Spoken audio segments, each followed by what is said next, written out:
عبداللہ بن وہب نے بیان کیا، انہیں ابن جریج نے خبر دی، انہیں ایوب نے خبر دی، کہا کہ میں نے ابن سیرین سے سنا، انہوں نے کہا کہ ام عطیہ رضی اللہ تعالی عنہا کے یہاں انصار کی ان خواتین میں سے جنہوں نے نبی کریم صلی اللہ علیہ وآلہ وسلم سے بیعت کی تھی، ایک عورت آئی۔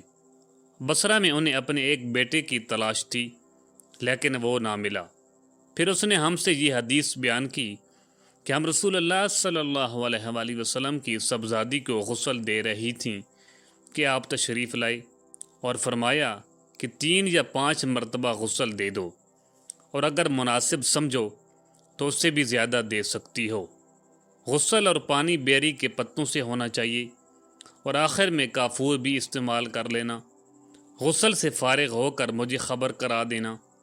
انہوں نے بیان کیا کہ جب ہم غسل دے چکی تو اطلاع دی، اور آپ نے اظہار عنایت کیا۔ آپ نے فرمایا کہ اسے اندر بدن سے لپیٹ دو، اس سے زیادہ آپ نے کچھ نہیں فرمایا۔ مجھے یہ نہیں معلوم کہ یہ آپ کی کون سی بیٹی تھیں، یہ ایوب نے کہا، اور انہوں نے بتایا کہ اشار کا مطلب یہ ہے کہ اس میں ناش لپیٹی جائے۔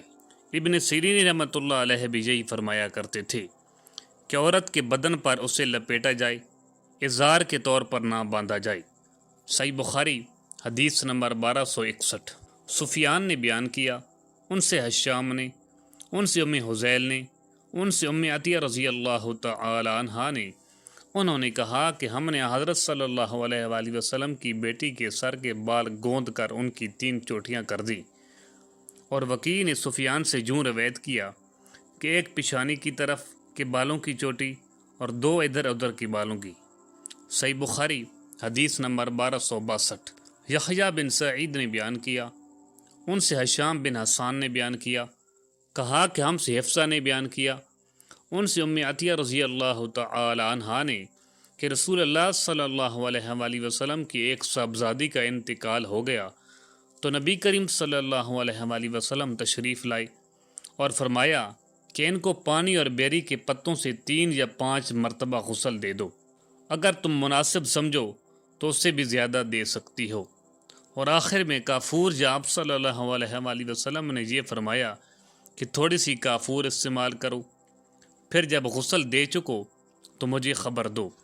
چنانچہ فارغ ہو کر ہم نے آپ کو خبر دی تو آپ صلی اللہ علیہ وآلہ وسلم نے ان کے کفن کے لیے اپنا اظہار عنایت کیا۔ ہم نے اس کے سر کے بالوں کی 3 چوٹیاں کر کے انہیں پیچھے کی طرف ڈال دیا تھا۔ صحیح بخاری حدیث نمبر 1263۔ ہشام بن عروہ نے خبر دی، انہیں ان کے باپ عروہ بن زبیر نے، اور انہیں ان کی خالہ ام المومنین حضرت عائشہ صدیقہ رضی اللہ تعالی عنہا نے کہ رسول اللہ صلی اللہ علیہ وآلہ وسلم کو یمن کے 3 سفید سوتی دھلے ہوئی کپڑوں میں کفن دیا گیا، ان میں نہ قمیص تھی نہ امامہ۔ صحیح بخاری حدیث نمبر 1264۔